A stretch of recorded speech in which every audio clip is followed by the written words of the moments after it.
for BTM News Weekly Roundup. My name is Idrissa Mwonge. Today happens to be the 21st day of September 2024 is still the year.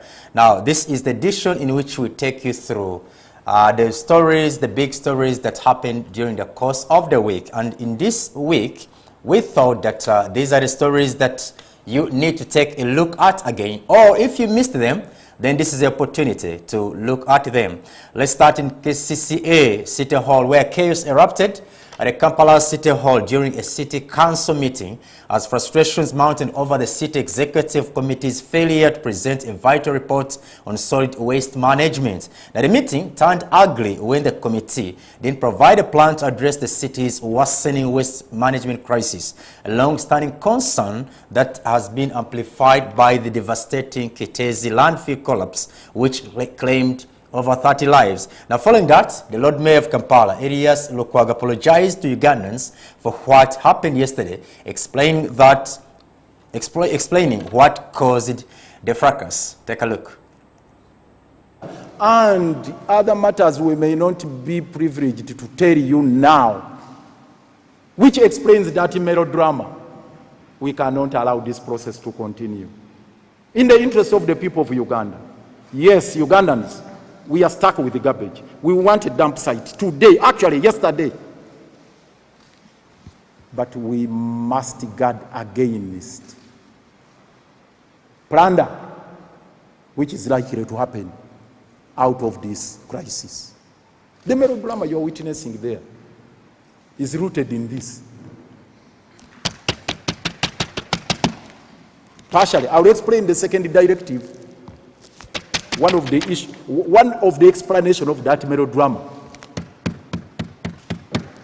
Now, we expect all the councillors, all the mayors, all the leaders to abide by this directive. All of them.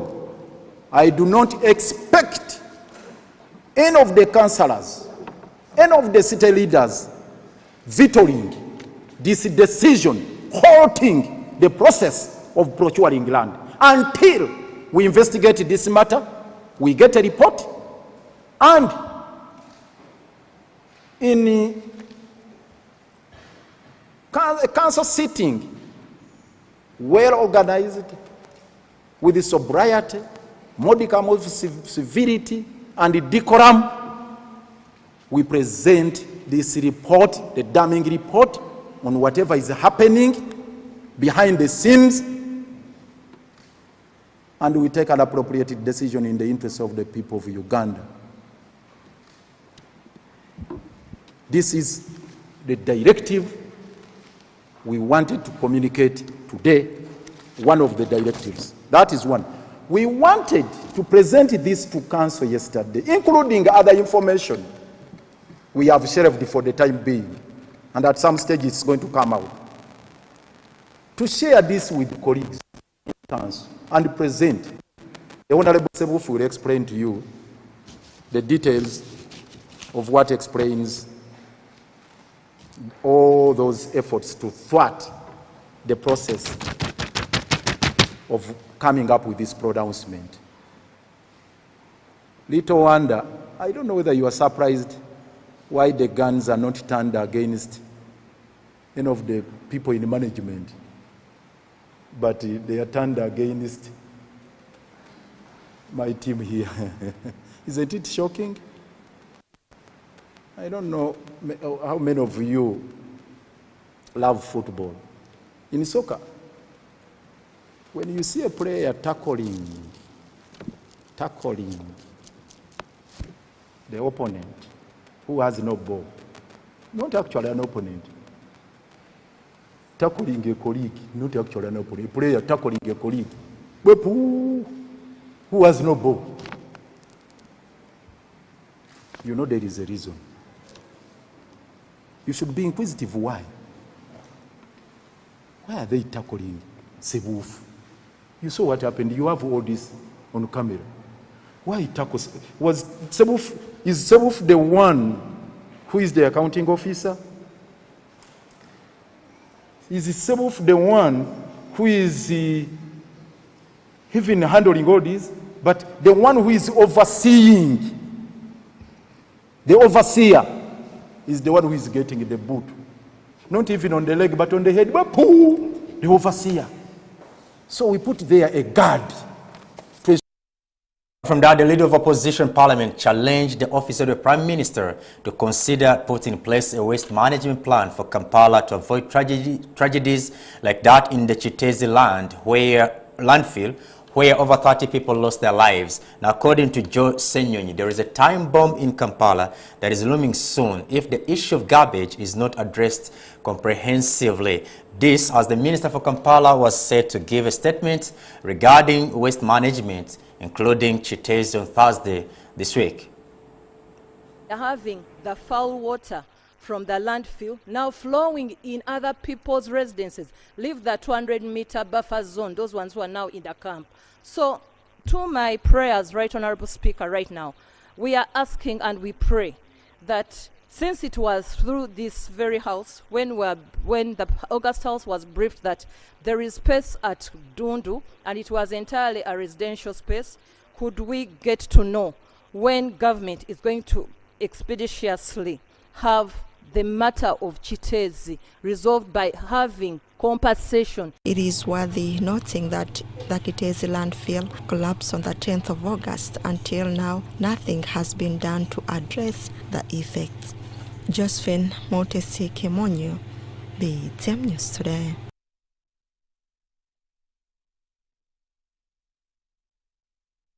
From that, still this week, fire swept through the Kisenyi area along Musajja Alumba Road, engulfing 3 shops and some front warehouses. Now, the blaze, believed to have been sparked by an electrical issue, sent flames through the community, primarily inhabited by the Somalis, destroying property worth millions. Residents lauded the police for fire department for what they called an unusual swift response to contain the spread of the fire to a nearby building.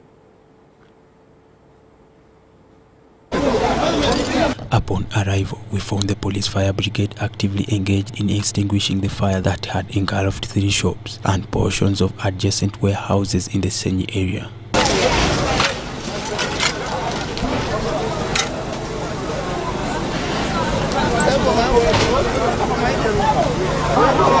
As some people collected belongings spared by the fire, others looked on in confusion, with witnesses praising the fire department's unusual rapid response, which began combating the fire flames shortly after 9 a.m. Bingi nnyo bye bafiiriddwa kuba mulimu mobile money, mulimu bintu bingi badde basuubula kubanga mulimu n'akakoola. Kubanga okimanyi nti n'akakoola baaba ke kasinga okutunda wano mu Luseto. Kati akakoola amakutiya n'amakutiya agabaddemu n'agakakoola mannyo gafiiridde muno. Olwaleero tubadde basanyufu nnyo kubanga etukubidde fire brigade tewezezza dde dakiika 20 ng'etuuseewo, ate era tubadde basanyufu nnyo bunaku bagamba zijja nkalu, naye ezizze wano ewaffe zonna zizze zijjudde, tewaliiwo ezze nga nkalu, era omuliro gwonna baguzikizza n'amazzi agajjidde mu ezo fire brigade ezibadde wano, tewaliwo malala ge baleeseeyo. Byonna tusanyukidde fire brigade kweyanguye kuba tubadde n'obweraliikirivu kuba amasannyalaze gabadde kumbi waya zibadde zitandise okukwata, ate obweraliikirivu tubaddeko tuli mu maaso ga ash nga tumanyi bwe ssaawa yonna gasobola okulanda. Councillors and local leaders called on the government to implement measures preventing petrol stations from being built near homes and integrate urban planning into the city development. Ebizimbe abazimbe ebizimbe nga tebirina plan, kubanga kikinzira engeri gy'oba ozimbyemu ekizimbe, kubanga senga omuliro guno oba oliawo wabaddewo plan nga n'abasibyewo babadde basibyewo ate nga bali kubanga gutandise ku makya. Kampala Central Mayor Salim Uhuru praised the fire brigade's swift response, saving lives and preventing further damage. He advised homeowners to hire qualified electrical experts to prevent similar incidents. Omuliro ogwo mu lugambo poliisi ejja kuvaayo ne final answer guvudde ku masanyalaze, era nsaba busabi tuve ku bano bajuakali umeme bajuakali tukozese bakekakensa umeme si bano jango kyuse line wano jango kole kino tuberenga tukoza ba professional. Commissioner of Police Dennis Namuwoza reports that they received a fire alert at 10:30 a.m. and swiftly dispatched firefighters to the scene, responding promptly to the emergency. Tufunye kola akubye ku ssaawa 4:03 nga tugamba wano waliwo omuliro mu Kisenyi. Fene turespondinga mu bwangu obw'ekitalo ssaawa 4:08 dakiika nga 5 bali tuse wano naye tugenza okutuuka ng'owedde ekizimbe kyonna kikuta omuliro. Ekyo kiba kitegeeza nti omuliro gubaddewo earlier enough than they called us. Naye tubadde ebo okumakinga sure nti tuguzikiza nga tukwatagana n'abantu abalala. As investigations continue, Commissioner Namuwoza states that builders share responsibility for fire prevention by installing extinguishers and incorporating safety features into building designs. Cause of fire, tuli mu investigatinga, waliwo lines nyingi ez'okufollowinga naye tuli mu investigatinga era mu biseera ebitali byawala nnyo tujja kuba tubeera ebo kubabuulira ekireese omuliro okubeerawo. As of press time, the owners of the affected shops were rescuing undamaged goods from the premises. John William Ogenda, Freddie Chris Chisawo for BTM News Today. Unusual response by the Uganda Police Fire Department there for you. Well, away from that, the Lord Mayor of Kampala, Erias Lukwago, promised to constitute a city environment and Natural Resource Committee before next week on Friday. Now, the committee is intended to expedite the process of validation and ironing out the controversies that are marred in the underlying issue regarding the eviction of settlers in the Lubigi wetland. Now, the decision was reached in a closed-door meeting between the Kampala Capital State Authority and the National Environment Management Authority, NEMA. We have more. Yesterday, a meeting which was organized by the Kampala Lord Mayor Erias Lukwago and local leaders in Kawala intended to discuss the fate of Lubigi wetland victims was cut short after police intervened, citing illegal assembly. I'm not a kid. You can't tell me like that. Following the exchanges that issued thereafter with the police, Kampala Lord Mayor stated that leaders from the affected areas would meet with the leadership of NEMA today to discuss the way forward.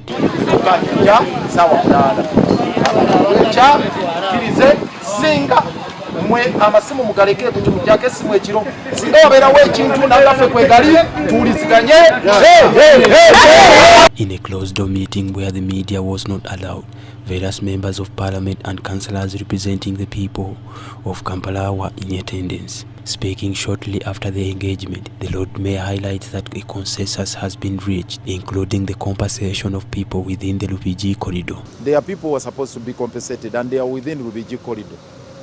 We are not privy to the list of those who are supposed to be compensated.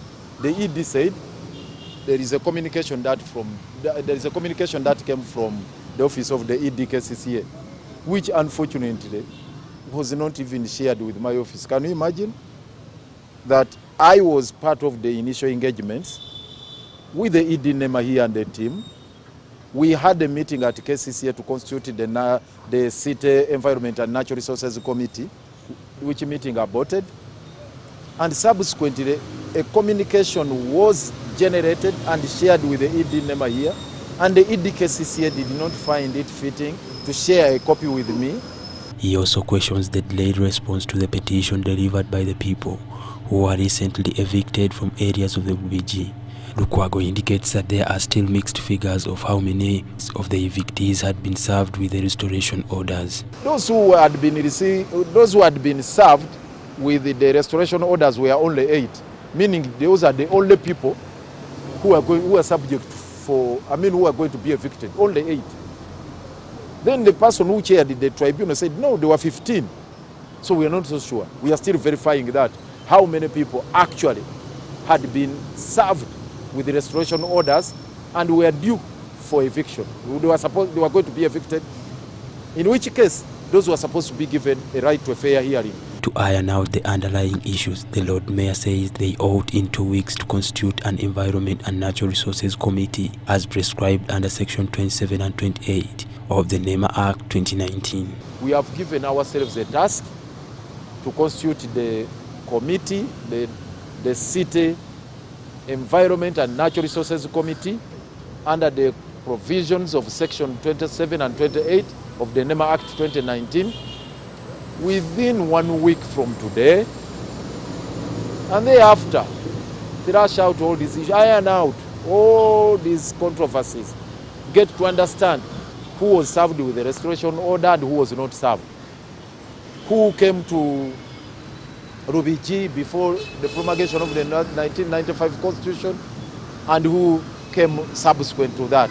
Members of Parliament who attended the meeting included Abubakar Kawalia, Leonard Balimwezo, and Derek Nyeko. Kawalia acknowledged the need for a work plan to guide NEMA's activities. So as leaders of Kampala, led by our Lord Mayor, we have agreed that within the 2 weeks we are going to have a committee and the work plan. And another thing that we have realized, we've been getting rumors that KCCA compensated some people along the Rubiji channel, which most of us as leaders are not aware of. MPs Kawalia and Derek Nyeko also revealed that there were 29 billion Uganda shillings earmarked for the development of the Rubiji channel, but are shocked by the selective and uneven compensation of the affected people. These have vowed to ensure that everybody is rightfully compensated. Because we have just received information from the Lord Mayor that there's 29 billion which was earmarked to work for Rubiji channel. So we'll have to use those funds to make sure that those people who are not compensated should be compensated. So I call upon whoever knows that he or she was compensated to come out clearly and explain the processes and the channels on which they received the monies. And KCCA should also come out with a very comprehensive report and inform the leaders of this great city on the compensations that were made along the channel before us putting them on pressure. But we are quite now well informed that we will do everything possible to see that these people that are made to be compensated are all compensated. So it is only going to take us around 2 weeks that we come out and agree on the position, and also seek KCC to provide us with information of who the exact people that were compensated, so that these other people do not fall victim. The National Environment and Management Authority NEMA has been demolishing structures built on wetlands, citing the need to protect these vital ecosystems and mitigate climate change impacts. However, critics and residents allege that the authority has failed to adhere to proper procedures. John William Ogenda, Ibrahim Kavuma for BTM News Today. Well, away from that, in a bid to curb crime along the Northern Bypass Road and nearby areas, police arrested over 67 suspected criminals along the Northern Bypass, Busega, Kireka and Mulimira zones in Kamocha. Now, according to police spokesperson Kituma Rusoke, the operations came at a time when thugs had resumed their attacks on pedestrians and passengers on motorcycles who used that route. He made this revelation while addressing the press at the police headquarters this week. Several pedestrians, motorists, and people staying in the areas near the Northern Bypass have often reported that they have been attacked by some rowdy gangs who throw stones at the speeding cars at night, prompting occupants to stop so they are robbed. This prompted a sweep operation by Kira Road Police Station accompanied by local leaders. Police spokesperson Chituma Rusoke confirms that in this operation a total of 22 suspects were arrested. The operation was successful, resulting into the arrest of 22 known criminals. The public expressed their appreciation for the police efforts and called for more targeted operations in the area to strengthen security. He says the operation intended to capture identified and known criminals, destabilizing communities in this area. The objective of this operation was to apprehend a list of identified criminals who were causing disturbances in that area mentioned, but generally in the policing area of Chira Road, particularly around the Northern Bypass. Northern Bypass was not spared, along with Mulimira area. Rusoke says a similar operation was conducted in Busega and Chengera by police with the help of sister security agencies, where 26 suspects were arrested and charged with various offenses, including public nuisance. The operation resulted in the arrest of 26 suspects, whom we have charged with public nuisance. It was in response to public concerns over rising incidents of phone snatchings and thefts in Busega, particularly around the flyovers, roundabouts, and the northern bypass. He confirms that 6 motorcycles believed to be used by the criminals were seized to Natete police stations as investigations unfold. Additionally, 6 motorcycles believed to be used by these criminals were seized and are currently held at Natete police station for further investigations. In other operations, 15 known criminals were arrested in Chireka and nearby areas, while in Boyogerere Chireku zone, 14 known criminals were also arrested. John William Ogenda, Freddy Chris Chisawo for BTM News Today. And to matters of politics, the promoters of the People's Front for Freedom, PFF, issued a 1-week ultimatum to the Electoral Commission to commence the party's registration process or face legal action. Now, the interim president and also the Lord Mayor of Kampala, Erias Lukwago, stated that the Electoral Commission must provide registration forms within 7 days as mandated by Section 7, Clause 2 of the Political Parties and Organizations Act. On the 27th of August, a delegation of 12 leaders embarked on the process of causing registration of the People's Front for Freedom Party at the Electoral Commission offices in Kampala. However, their efforts were met with impediments, with the Electoral Commission officials declining to issue them registration forms on grounds of pending verification of particulars. Addressing the press today, Katonga faction interim president and also the Lord Mayor Erias Lukwago disputed the commission's claims that the PFF's name and colors resemble those of existing parties, specifically the People Power Front and the Forum for Democratic Change FDC. For emphasis sake, color blue has got different hues or shades to it: ocean blue, midnight blue, sky blue, royal blue, cadet blue, celeste blue, aqua blue, light taco blue, police strobe blue, azure blue, navy blue, air force blue, etc. It would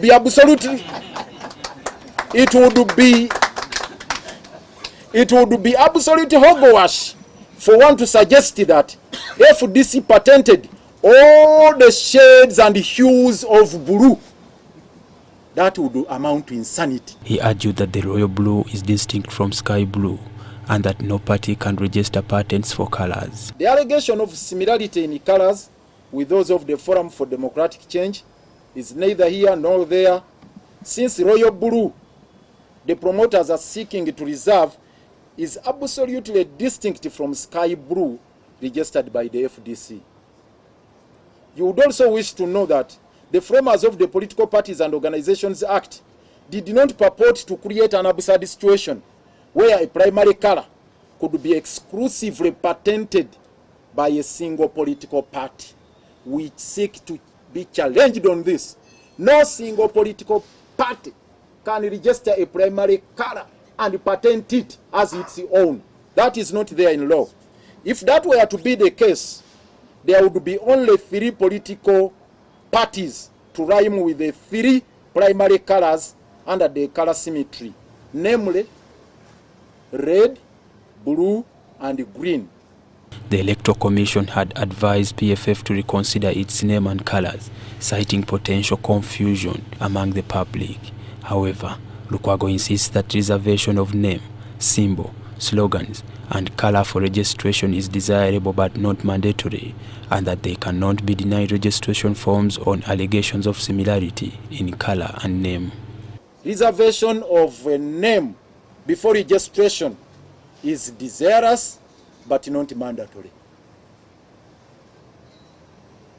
There is no provision in the Political Parties and Organization Act that makes it a requirement for a person desirous of registering a political party to reserve the name. But it's a well-accepted practice and corporate practice. If you want to register a corporate entity, like under the company's law, it's a good practice to reserve the name. And generally, we have no objection to that, because it's a practice, but it shouldn't be used as an encumbrance. The party interim president warns that the Electoral Commission's continued action that amount to a violation of the Constitution. It's a public body, we need not to mention this. They have a duty under the law to issue forms to whoever seeks for the same. They cannot block anybody from picking forms which they have processed there. It's like picking nomination forms. You go to pick nomination forms and they stop you. That first prove that you are going to win. The standoff between PFF and the Electoral Commission raises questions about the registration process and the rights of political parties in Uganda. John William Ogenda, Freddie Chris Chisawo for BTM News Today. And the chair here, this is Royal Blue. This is Royal Blue. This is the same.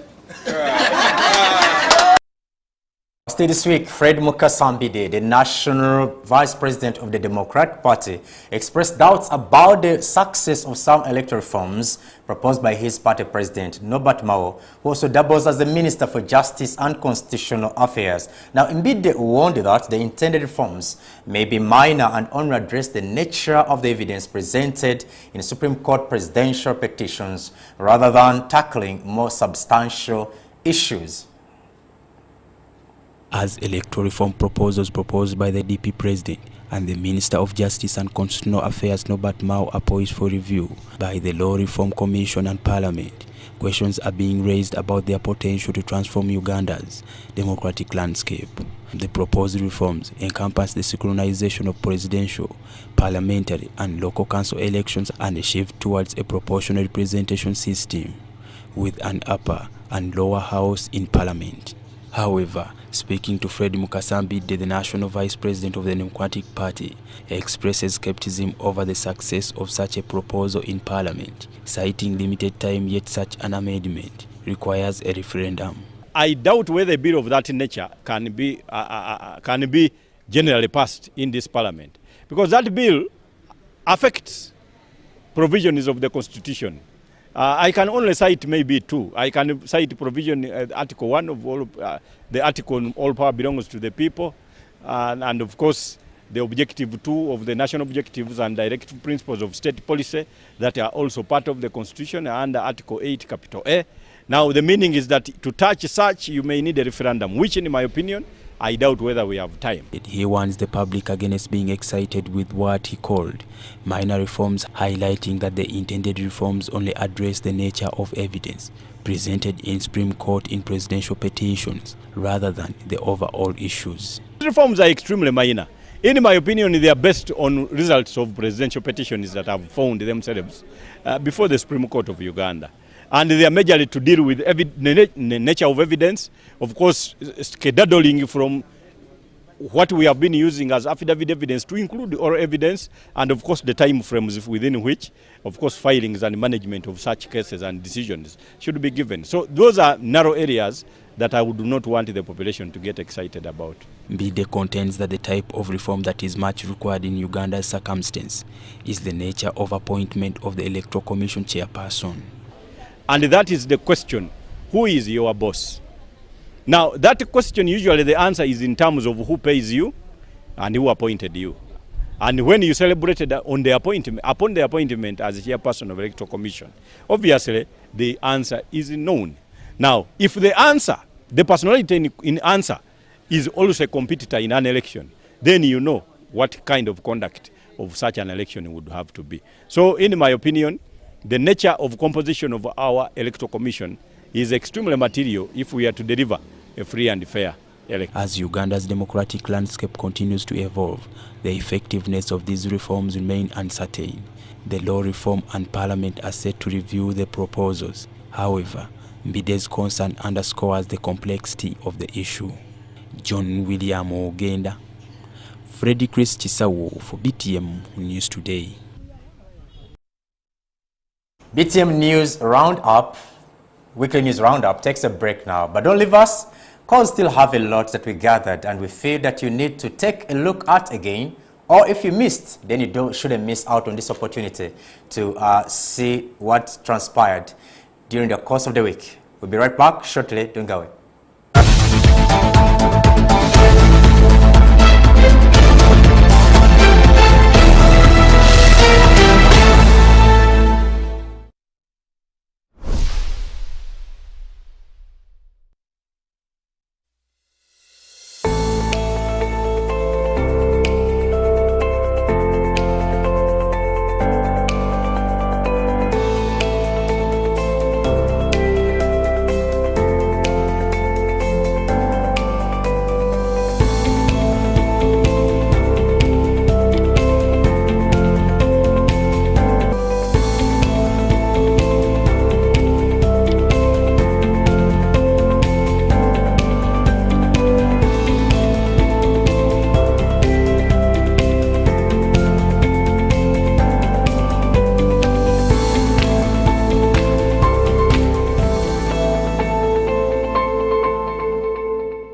Discover your voice at WOMCAT School of Journalism and Mass Communication. We are now accepting applications for our August intake. Join us to gain hands-on experience from industry experts and build a career in media through our dynamic diploma, certificate, and short courses. Acquire cutting-edge journalism skills on over 28 years of training future industry leaders. Start your journey with us today. WOMCAT, where professionalism meets development.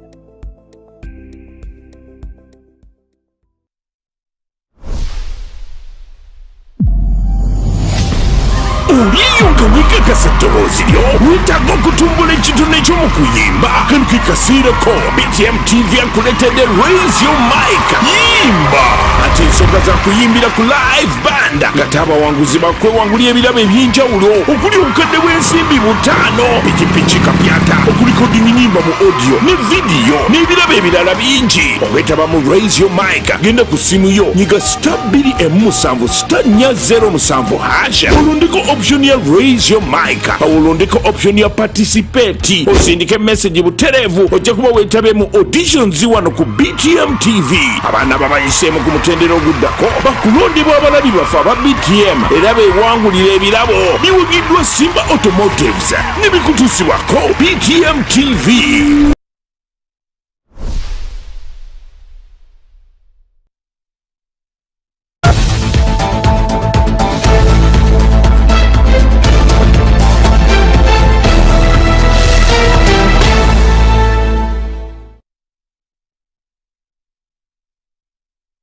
Thank you so much for staying with us. You're still watching BTM News Weekly Roundup.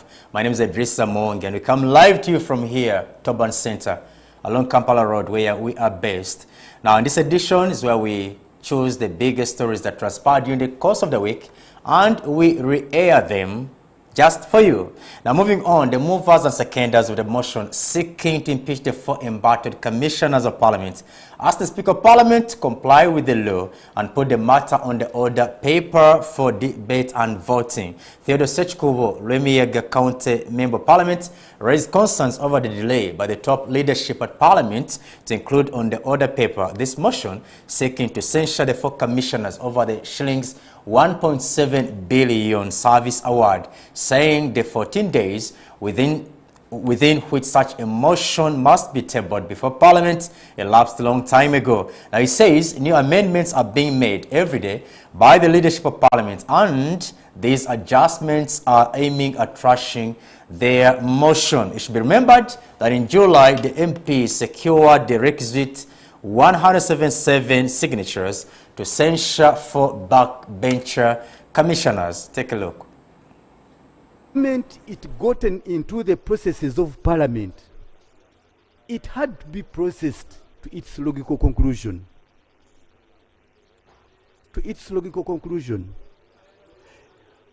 While we were in Gulu, I rose on the same matter, and the then presiding officer, the Honorable Speaker, used some other language, but then the essence was that will be handled in Kampala. And here we are in Kampala. Right, Honorable Speaker, as members of Parliament and you, our leader, the Speaker, we are all subject to the rules. When without any justification, yes, indeed we got correspondences, but once a matter had gotten underway, it had to be resolved by way of chair. The speaker in chair would give a ruling in one way or the other, having received this motion.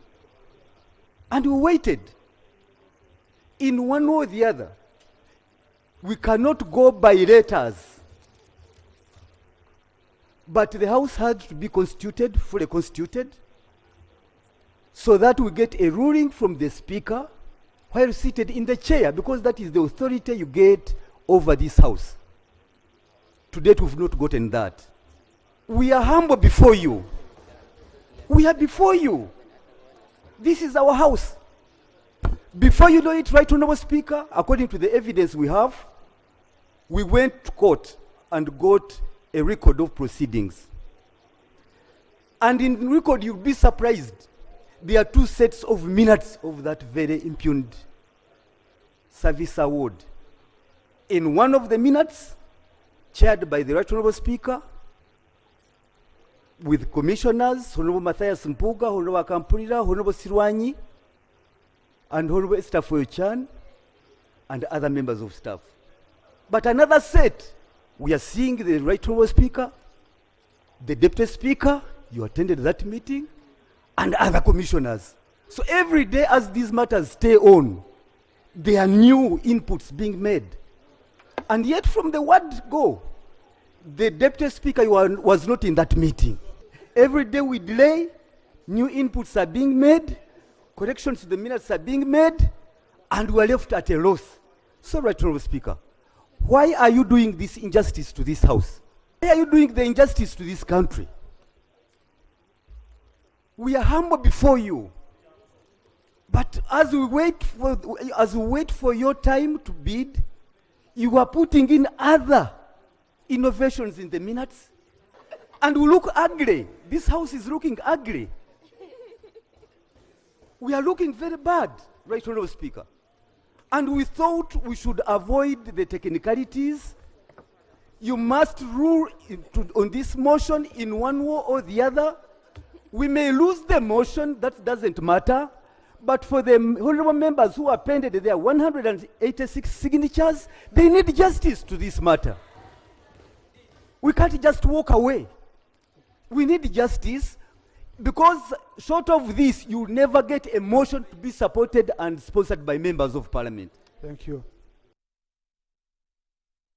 Education sector this week. Uganda's education sector got at crossroads as schools reopened for the 3rd term. The Ugandan National Teachers Union sounded the alarm, urging the government to address glaring gaps in the education system, particularly with the new curriculum rollout. The UNATU Secretary General Philbert Baguma noted that COVID-19 disruptions have impacted implementation, but schools are working to help students catch up.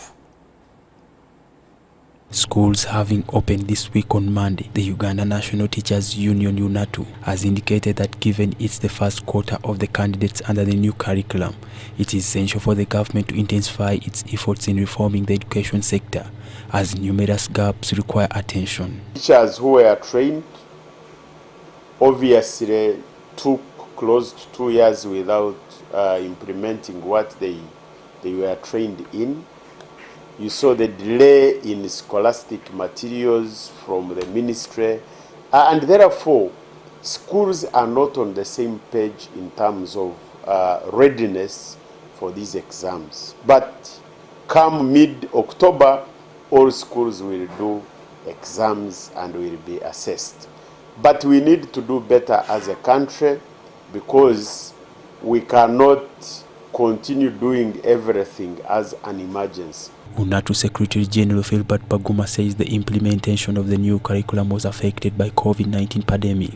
However, schools are playing their part to ensure that students catch up.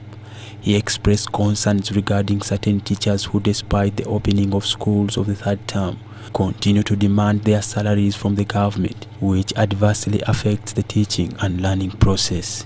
Some teachers have not received salary for June, July and August, but they also have children to take to school, of course, and other civil servants who are also affected by non-payment of salary. We have UPE and USE schools which have not received the capitation grant, and yet the president consistently says he doesn't want them to pay. So how do you, as a head teacher, run the school? Honorable Chigozi Sajjadabene, the former member of parliament for Machinje Sabagabo and the director of Aiden College Schools, has encouraged students preparing to undertake their inaugural final examination under the new curriculum to adequately prepare to cultivate confidence for their enhanced performance. Getting prepared for these exams is a very key factor, and by now you should be ready for the exam, and you should just be saying, when are they sending these exams? Because we are ready. Otherwise, if you are not ready now, it's going to be a bit of a problem. Remember, if you're in P7, you have done 7 years. If you're in Senior 4, you have done 4 years. If you're in Senior 6, you have done 2 years. You cannot now expect to cover up what you didn't cover or what you have not covered, because there's just only about 1 month. He urged parents to turn their children to schools even in the light of issues concerning school fees. He says they ought to engage in discussions with the heads of schools. Parents, if you don't come to explain, we don't know your problems and you cannot assist. And of course, by the time the exams are coming, you will have to pay. So it's much better that if you have hopes of getting the money, you come and explain, make a commitment, and then the student doesn't lose. But what happens is that most parents do not try that. Of course, most parents these days are not very responsible. They don't quite mind about education, not knowing that what they are doing is putting the nation into a very big problem. Victor Sewanyana, the head teacher of Ramsdale Child Learning Center in Massaja, observed that the turn-up for the third term is still low, thus urging parents to send their children back to school. The turn-up is not so good. Children are still home, and here I advise parents to bring their children back to school because this is the third term. So here I advise parents who have not yet sent their children to school to do so.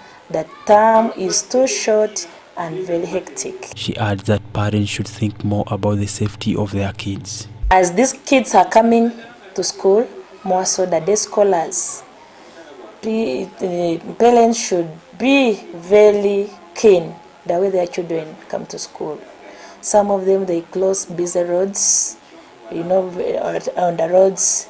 There are so many road users, the vehicles, the motorcycles, so they should know how their children come to school. The third term of the 2024 academic year is expected to end on the 6th of December 2024, according to the government calendar. John William Ogenda, Freddy Chris Chisawo for BTM News Today.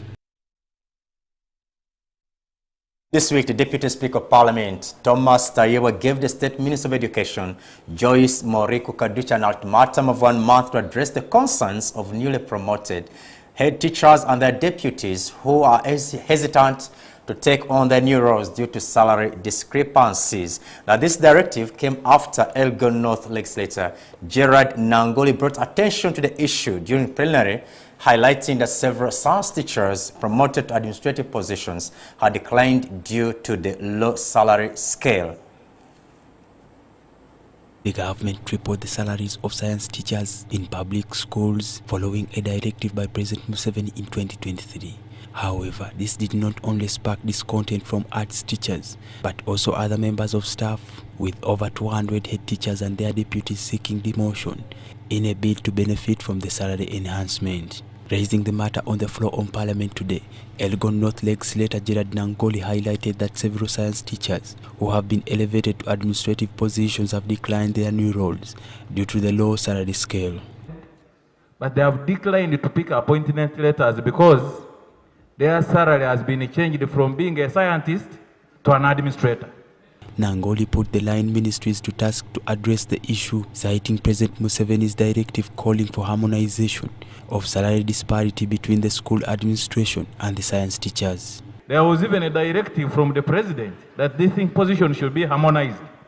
But up to now, Right Honorable, it has not been brought to our attention in the House as to why this has not been solved, Right Honorable Speaker. It is today that we want a permanent solution. Why are they declining to respond to a presidential directive this time around? Thank you so much, Right Honorable Speaker. In response, the State Minister for Primary Education, Joyce Mariko Kaduchu, acknowledges disparities but affirms that the Ministries of Public Service and Education are discussing the matter to reach a harmonized position. And as I can speak, the Ministry of Public Service, together with the Ministry of Education, has acknowledged this discrepancy. We are trying to discuss and looking at how best this can be harmonized to cater for the science teacher who is going to be a head teacher or a deputy teacher, while probably maintaining that scale, if not even raising it at a upper level. The Deputy Speaker of Parliament, Thomas Tayewa, suggests that science teachers in administrative roles should be added allowances on top of the enhanced salaries, arguing that this can solve the disparity issue. But Honorable Minister, just pay them their salary of a science teacher and add the allowance of leadership. So I don't know which discussion you want to rotate around, because you have been telling us over several times here that you're discussing. People are suffering out there. However, State Minister Kaduchu promised to update the House in a month's time. Mr. Speaker, you are very right. If it was to be education alone, we would have just kept them at that level and even add the allowances. But we are doing it as a whole government approach together with the Ministry of Public Service. When can you update this House on the same, Honourable Minister? Mr. Speaker, I think you will have to give me some adequate period of time. I do not want to lie. Like how much time, Madam? 1 month. 1 month, Honourable Minister. Thank you. Thank you. John William Ogenda, Freddy Chris Chisawo for BTM News Today. So we thought that was worth watching again as it transpired this week. Thanks so much for moving with us. My name is Idrissa Muwonge. Until we meet again, goodbye for now. See you then.